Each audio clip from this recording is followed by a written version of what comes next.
In the world of cybersecurity, there's infinite opportunities. Meet some of the industry's best on this episode of Cyber Careers Revealed. My name is Jason Leggett, and I currently work for the Lakeland Police Department, and I'm a Technical Services Unit Supervisor. So a day in the life of a Technical Services Unit Supervisor would be managing the day-to-day requests that come into the lab. This is making sure that we prioritize the case and the evidence that we have in our lab. Of course, looking at reports and some of the administrative things. But also one of the really neat functions that I have on a day-to-day basis is to be able to get into some of the more technical challenges that we have in the lab, to have oversight in that. And also, as a TSU supervisor, I'm a working supervisor, so I get to get hands-on. It's not just all desk work.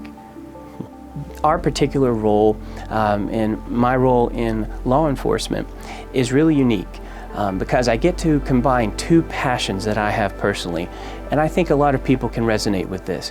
If you have a passion for helping people, and you have a passion for technology, so you have the nerdy side of you and the person that wants to really make a difference in the world and help people, you can bring those two together, and that really defines my work role.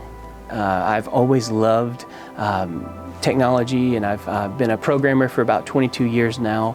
Started out in high school age, working on computers and programming.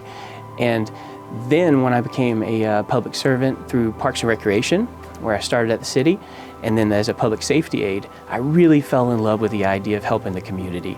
And then when I found out that we had a role at the Lakeland Police Department to be able to combine my technology passion with my law enforcement service passion, I was the happiest person ever.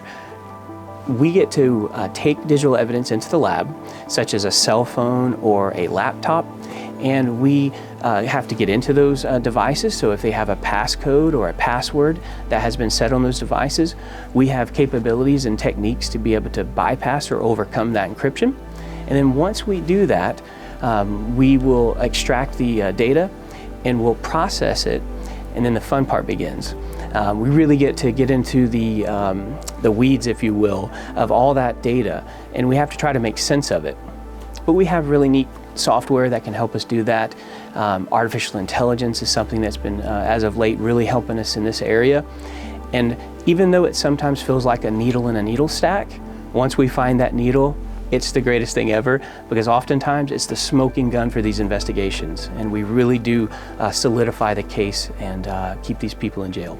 I can tell you, even though we won't solve the case in 30 minutes, right, like an episode of CSI, I will say we have some really neat devices that are similar, such as maybe you see a thumb drive get plugged into a computer on the television. We have that kind of stuff, where you can plug a thumb drive into a computer and pull off really critical data. It takes a few minutes, sometimes even hours, but once that information is pulled off there, it's incredible, the treasure trove of digital artifacts that we get to go through to help our investigations. My name is Kevin Vargas. I work at the Lakeland Police Department. I'm currently a detective in the computer forensics in the TSU department. So we grab cell phones, computers, and we do extractions on them. We help our other units, like Special Victims Unit, Violent Crimes Unit, even property crimes. We only deal with high profile cases like felonies. Anything that hits the news, we're usually on top of that. Anywhere from text messages, map locations, and social media that can help us pinpoint the suspect to a certain location where the crime was committed. Or text message saying he can be confessing, or he can be saying, "Oh, I'm gonna get you," and we can get those text messages and extract them using our tools. I think it's a great career pathway for students. Technology is everything right now. Especially with AI coming out right now, everything you do and everything you have is technology based. And this unit right here is everything is technology.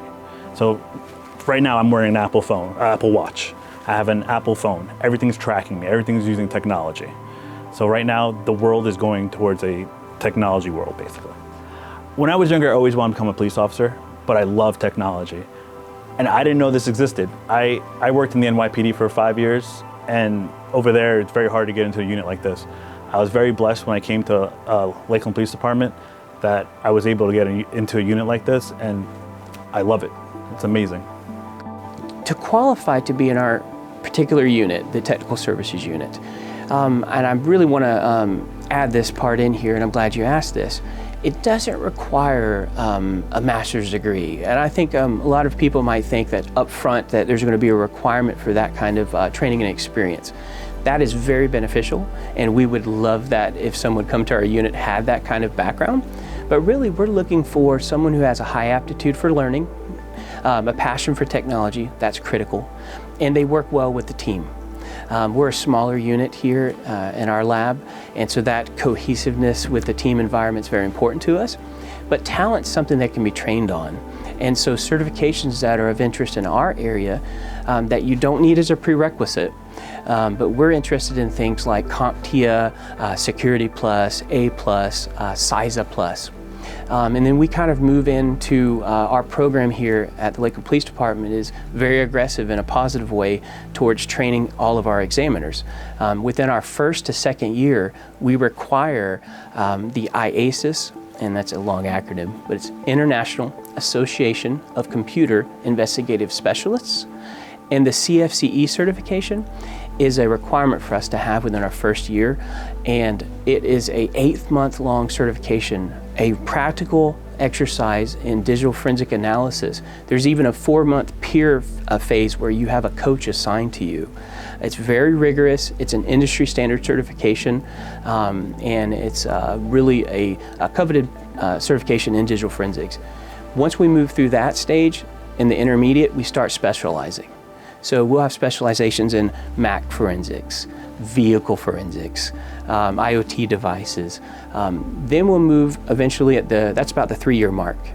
At the 5-year mark, we're moving towards advanced certifications, and this would be some of our SANS capstone certifications, such as the GCFA to be a cyber threat analyst, and certain certifications like the Certified Windows Forensic Examiner through the same IASIS organization I mentioned before. And these certifications help us have a well-rounded approach to handling and dealing with cases as they come into our lab. Someone in my particular role is around 90,000 all the way up to around 130,000. In this industry, if you go back just 10 years ago, it was really a area of law enforcement that the departments knew about, the community knows because of movies or TV series like CSI, things like that. But in our area, in just the last 3 to 5 years, it's almost exploded in the relevance and need for areas like us. And I think that's because of the trend of continued use of technology. My favorite part of my job is that I get to help people. When I was before just coding and building websites and publishing them for different businesses and things, sure, there's an immediate feedback when you hit Control-R and refresh the screen and you see the cool web page that you've designed. And that's gratifying, but nothing really does beat or come close, in my humble opinion, to helping out a family get closure for a really significant case in a tragic event such as a homicide or a child investigation, where I get to take all the electronic evidence that I've found, make sense of it, go to trial at some point, usually 3 years later, and testify as an expert witness and lay out all these digital roadmaps of everything that happened leading up to the crime, before, during, and after, oftentimes, and really support that case and help that family get closure. Nothing more fulfilling than that.